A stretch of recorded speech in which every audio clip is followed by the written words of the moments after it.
y algunos escenarios bíblicos para hablar de fraternidad desde puntos de vista como la inclusión, para hablar de fraternidad desde puntos de vista como la diversidad, para hablar de fraternidad desde el amor, el amor a pesar de las diferencias, el amor que vamos construyendo y el amor de Dios que está en medio de nosotros.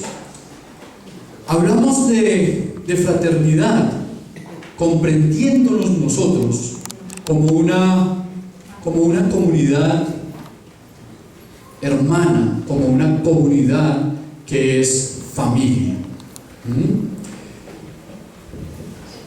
Hablamos de comunidad como hombres y mujeres que entregan su vida y sus dones para el desarrollo de la comunidad y no para el beneficio personal. ¿Sí? Ese es el resumen de los 5 domingos pasados. Este mes vamos a trabajar, queremos trabajar como tema central para el mes la comunidad de amor, la comunidad que comparte. Una comunidad que es fraterna, una comunidad que se entiende como hermanos y hermanas, como familia, como una familia en el Señor, es también la comunidad que comparte. Es también la comunidad que participa a otros. Es también la comunidad generosa que saca de lo suyo para compartir con el otro y con la otra. Una comunidad que fraterniza es una comunidad que no es egoísta. Usted, cuando quiere a su hermano, cuando es su hermano preferido, no es egoísta con él, ¿cierto? Y digo cuando es su hermano preferido porque la realidad es que muchas veces tenemos un hermano preferido y un hermano no tan preferido, ¿sí? En la iglesia deberíamos ser todos y todas hermanos y hermanas preferidos. Esa es la idea. Y cuando usted tiene un hermano preferido, no es egoísta, usted comparte. Usted y yo compartimos. Compartir tiene que ver con tomar de lo mío y ofrecer al otro y a la otra de manera desinteresada. Compartir tiene que ver con se le pinchó la llanta, yo le ayudo de manera desinteresada, ¿sí? Porque hay algunas ayudas interesadas. Si usted se va en la línea, llega mucha gente a ayudarle, ¿cierto? Pero después le cobran, y no le cobran poco, porque normalmente le van a decir, no, es que me tocó ir hasta Cajamarca o me tocó ir hasta Calarcao, Armenia a comprar el repuesto y traérselo, y le sale carísimo.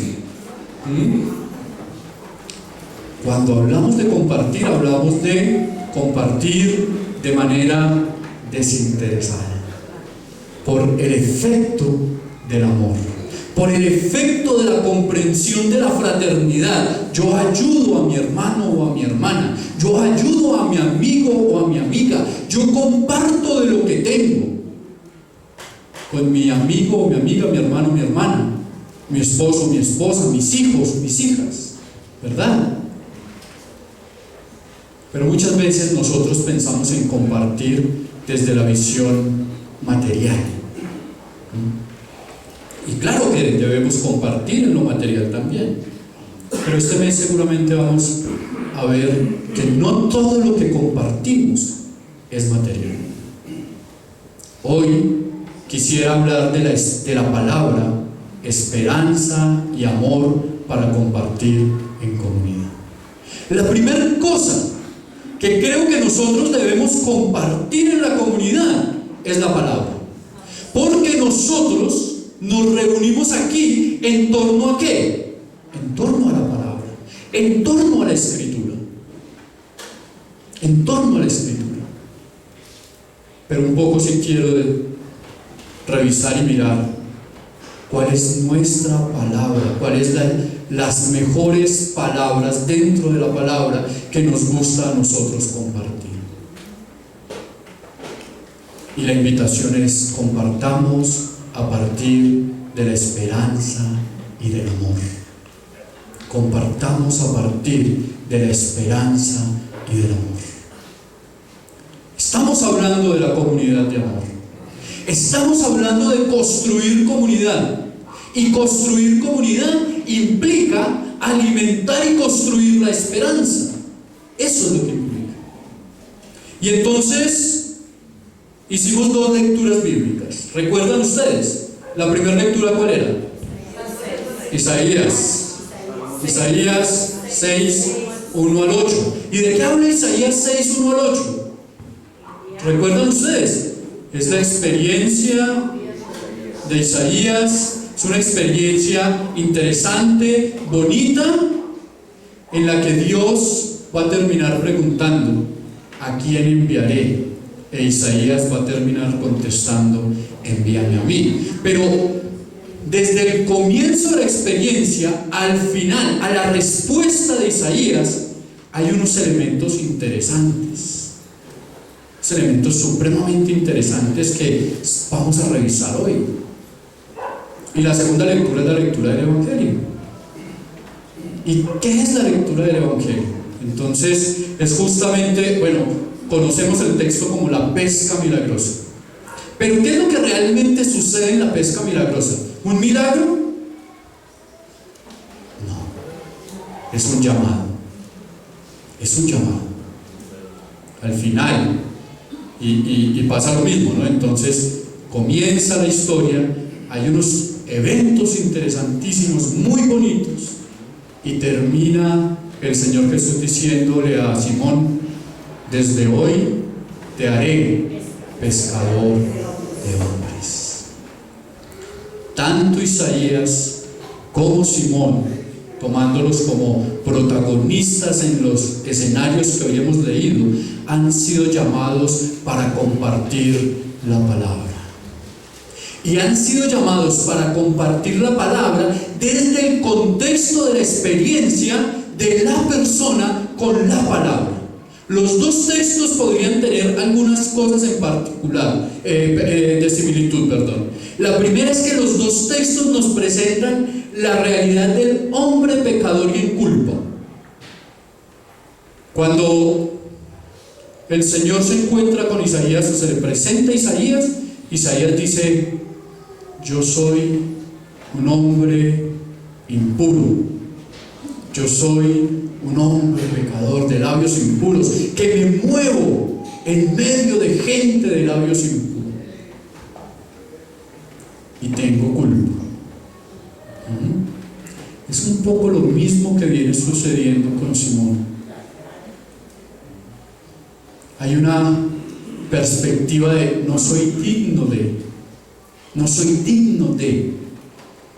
Y cuando nosotros estamos todavía, a veces, creo que aquí una vez lo dije, a veces nosotros hemos recibido el perdón de Dios y luego necesitamos comprender y perdonarnos nosotros mismos, porque la culpa no nos deja acercarnos al Señor.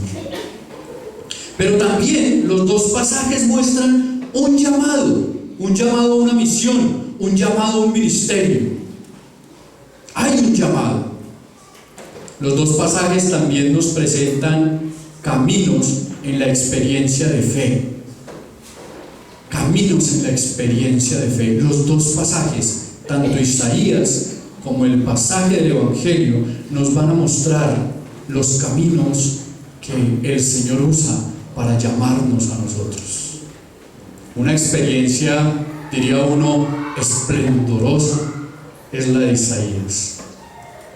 Aparecieron los ángeles y los ángeles se decían unos a otros: santo, santo, santo, ¿verdad? Y eso atemoriza un poco o mucho a Isaías. La otra experiencia es la experiencia con Jesús. Un Jesús que llega para enseñar.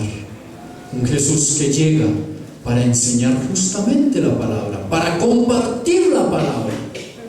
Y en ese escenario, un Jesús del contexto además, que llega a donde están los pescadores cuando ya han terminado su labor, no para pescar, sino para enseñar.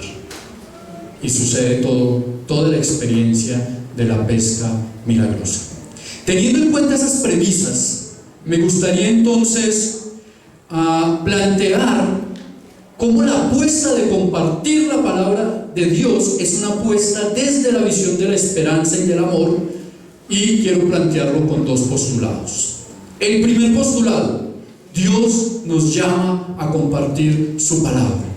Y usted puede decir: sí, pastor, eso nos lo enseñan en el discipulado 1. Estamos llamados para evangelizar, estamos llamados para enseñar a otros. Sí, pero ¿qué es lo que implica?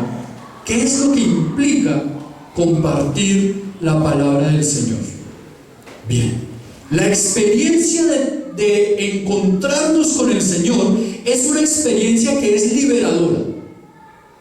¿Qué es liberadora? Entonces nos libera de la culpa, ¿verdad? Cuando Isaías se encuentra con el Señor y le dice al Señor: Señor, yo soy un hombre pecador, yo soy un hombre impuro, yo tengo labios impuros, el Señor de una vez dice: yo te purifico, yo te santifico, yo te hago digno, porque además de ser liberadora, es restauradora. La palabra es restauradora, me libera y me restaura.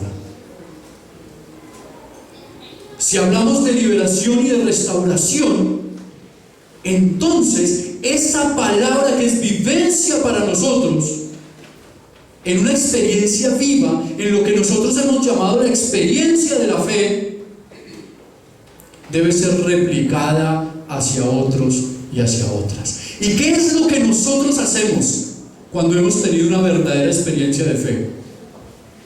Salimos a contarle a otros lo que ha sucedido, ¿verdad? Salimos contentos y gozosos a decirle a otros lo que sucede en nuestras vidas. Y ese es un primer principio evangelizador. Cuando estamos en lo que denominan el primer amor, ¿cierto? Cuando estamos recién enamoraditos del Señor, ¿qué es lo que sucede? No sabemos doctrina, no sabemos nada de Biblia, nada de eso. Pero vamos y le contamos a otros y otras personas lo que el Señor ha hecho en nuestra vida. Y a veces me preocupa que empezamos nosotros a enseñar Biblia, doctrina, empezamos a formar, crecen los liderazgos, y se nos va olvidando esa primer experiencia con el Señor. Y entonces ya cambia nuestra forma de hacer evangelización, ¿cierto? Porque ya llegamos, es con la Biblia y con la doctrina, sobre todo con la doctrina llegamos y queremos evangelizar con ello. Y se nos olvida la experiencia de fe que tuvimos, que fue con la que muchas veces evangelizamos e incluso en muchas ocasiones dio mejor resultado. Es que la palabra es una experiencia de vida. La palabra desde la doctrina, perdónenme ustedes, pero la palabra desde la doctrina muchas veces no está viva. Muchas veces no está viva. Esta palabra está dada a nosotros para la vivencia. ¿Cómo la estudio? ¿Cómo la leo? Y cómo el Señor me habla, me transforma, me libera y me restaura a partir de ella. Eso es lo que hace ella en nosotros, pero lo hace a partir de esa experiencia, de esa lectura, de esa relectura de la Escritura. Entonces, compartir la palabra implica haber tenido la experiencia de ser liberados de la culpa, sí. ¿Implica la experiencia de ser perdonados del pecado? Sí. Implica el restablecimiento de una relación con Dios. Es que la Iglesia está llamada principalmente, particularmente, a tener una relación con Dios. La Iglesia que fraterniza tiene una relación con Dios. La Iglesia que comparte y es generosa tiene una relación con Dios. La iglesia que construye la comunidad en el amor tiene una relación con Dios, y es una relación con Dios porque la fraternidad, porque el amor, porque la esperanza están reflejados en la lectura de la palabra. Entonces el Señor me va enseñando a caminar. Ese señor o esa señora me cae un poquito gordo, pero la palabra me va enseñando a reconciliar y a caminar con él o con ella. Yo siento culpa por lo que fue mi pasado, o siento culpa por lo que es mi presente, y el Señor constantemente, como lo hizo con Isaías, nos está diciendo: sí, yo te purifico y yo te restauro. Vamos caminando. La iglesia también es una iglesia restauradora, sanadora. Para eso estamos aquí. Nosotros no somos perfectos, necesitamos la palabra continuamente, ¿sí? Continuamente necesitamos volver a la Escritura y releer la Escritura y significarnos en la Escritura y sentirnos reflejados y representados en la Escritura como una experiencia nuestra viva que vamos a salir a compartir. La palabra debe hacerse vivencia en nosotros, hermanos, como fue la experiencia de Isaías. Debe hacerse vivencia en nosotros. Pero el segundo postulado es que Dios nos ayuda a comprender que su palabra es esperanza para el ser humano. Ya hemos hablado de la culpa y ya hemos hablado de los hombres temerosos.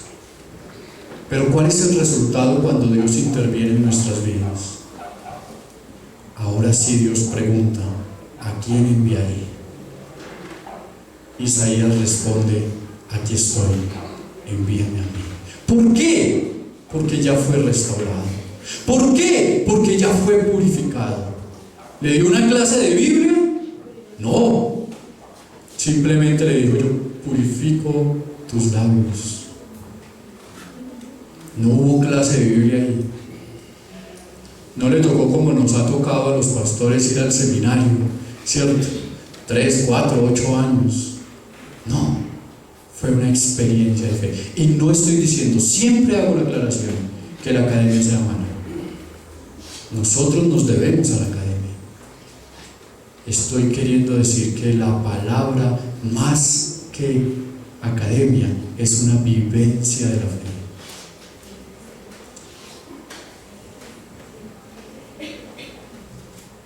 Ese Isaías que está listo ¿para qué? Para llevar la palabra del Señor, para llevar el mensaje del Señor. Para eso está listo Isaías.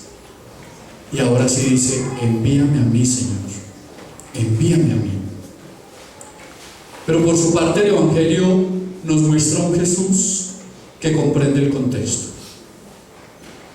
Hace 15 días seguramente veíamos a un Jesús en el templo y decíamos cómo Jesús en este tiempo ha ido mostrando. Hemos visto algunas facetas de Jesús: su nacimiento, su bautismo, cuando le perdió a los papás, y luego lo vemos en la sinagoga, en la cátedra, como maestro.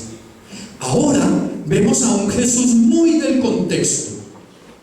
Entonces, ¿qué dice la Escritura? Dice la Escritura que Jesús llegó y se sentó, la multitud lo seguía, y se sentó en una de las barcas, que estaba desocupada porque los pescadores ya estaban lavando sus redes. En otras palabras, Jesús llegó al terminar el día, cuando ya los pescadores habían terminado su tarea. Parece ser que no había sido uno de esos días buenos.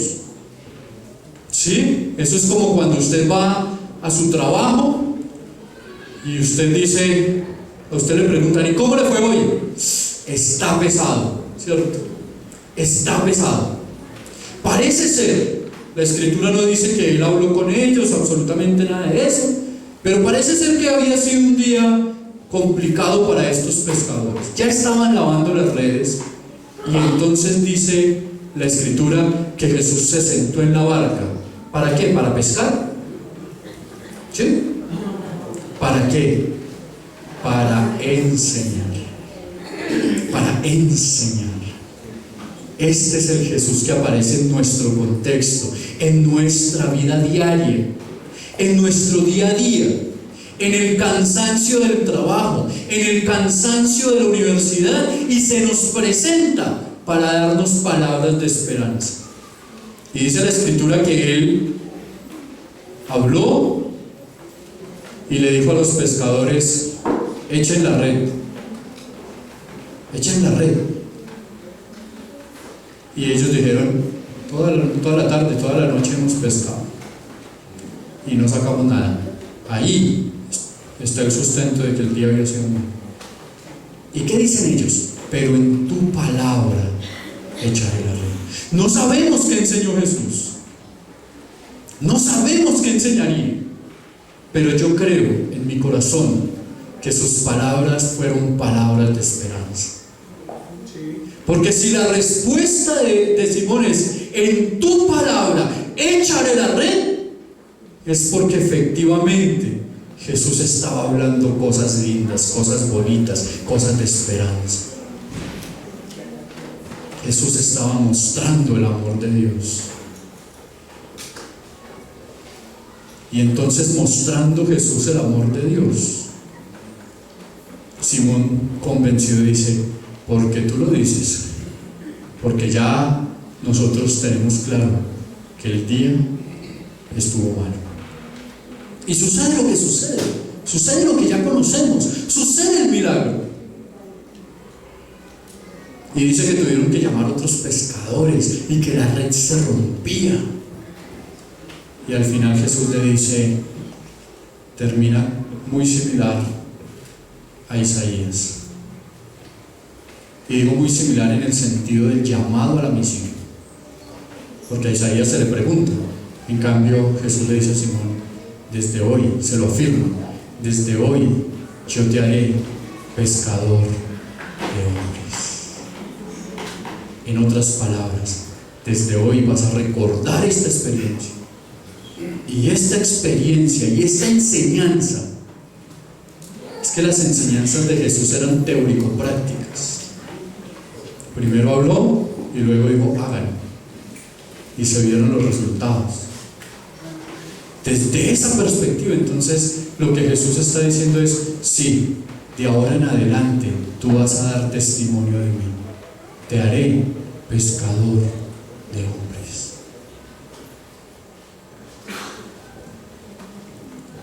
¿Qué más podría Simón de ahí en adelante hablar si no son las palabras de amor y de esperanza, esas palabras esperanzadoras de Cristo? Pero tendríamos nosotros que preguntar primero si esa es la identificación de nuestra experiencia con el Señor. ¿Si nos liberó el Señor a nosotros de la culpa, o todavía vivimos en la culpa? ¿O todavía vivimos pensando que nos van a castigar o que Dios nos va a castigar? Tendríamos que preguntar. Segundo, si conocimos esa enseñanza esperanzadora, o más bien conocimos una enseñanza un poco pesimista. ¿Y cómo llegamos nosotros a presentar la palabra y a compartir la palabra de Dios? ¿Cuál es nuestra actitud? Vamos a la plaza y le decimos a la gente: ¿cómo está el día? No, eso está muy pesado. Sí, está pesado. Vamos a la tienda y ¿cómo están las ventas? No, eso están malas. Sí, eso están malas. A veces no hay diferencia, ¿no? O nos preguntan a nosotros: ¿cómo es? No, esto está bien, no, esto está mal. Y se nos olvida: más en tu nombre, en tu palabra, echaré la red. El llamado de Dios cuando hablamos de compartir la palabra es a compartirla con esperanza, y no con la señora Esperanza, sino con esa, a ella también, sino con esa actitud esperanzadora. esa actitud esperanzadora, esa actitud de amor que debe fluir de una relación de intimidad con el Señor. Hermanos y hermanas, la comunidad que comparte la palabra es una comunidad que ha sido y ha comprendido la fraternidad, pero que adicionalmente a eso mantiene una relación con Dios, y es lo que le permite llevar las mejores palabras de la palabra del Señor, porque no la lleva solamente con la boca, sino con sus actos, con su amor, con su optimismo, con su ánimo. Y usted y yo estamos llamados justamente a compartir esa palabra. Usted y yo necesitamos reconocer y decir: sí, el Señor me liberó, el Señor me restauró, y eso genera en mi vida alegría. Y la alegría es uno de los grandes problemas del ser humano, porque todos estamos buscando la felicidad, como la película En busca de la felicidad. Todos vamos como en un camino así, pero la felicidad la tenemos cuando hay intimidad con Dios y podemos comprender que la vida es amable, porque Dios está a nuestro lado. Oremos al Señor. Señor, gracias por tu palabra. Gracias porque nos liberas de la culpa y del pecado. Nos perdonas, nos restauras. Pero también gracias, Señor, porque nos llamas. Este no es un llamado a los líderes, este no es un llamado al profeta, este no es un llamado al pastor, este es un llamado a todo aquel que se acerca a ti, y es un llamado a la esperanza. Tú cambias nuestra forma de ver la vida, de ver las cosas. Ayúdanos y enséñanos a compartir con otros y otras esas experiencias bonitas y hermosas que tú has permitido que nosotros tengamos. Ruego, Padre Celestial, para que por tu amor y tu bondad nos ayudes a ser esa comunidad de esperanza que predica y que proclama y que permite que otros y otras tengan experiencias similares a la nuestra, de restauración, de liberación, sin culpas, que se refleja en el amor de Dios hacia el pueblo que Él ha llamado, hacia el pueblo que Él cuida, hacia el pueblo que Él ama, mucho más de lo que nosotros podríamos amar. Haz, Señor, tu palabra viva en medio de nosotros, y permite que a partir de ella también podamos comprender tu amor, podamos comprender tu bondad y tu gracia. Muchas gracias, Señor. En Cristo Jesús oramos. Amén.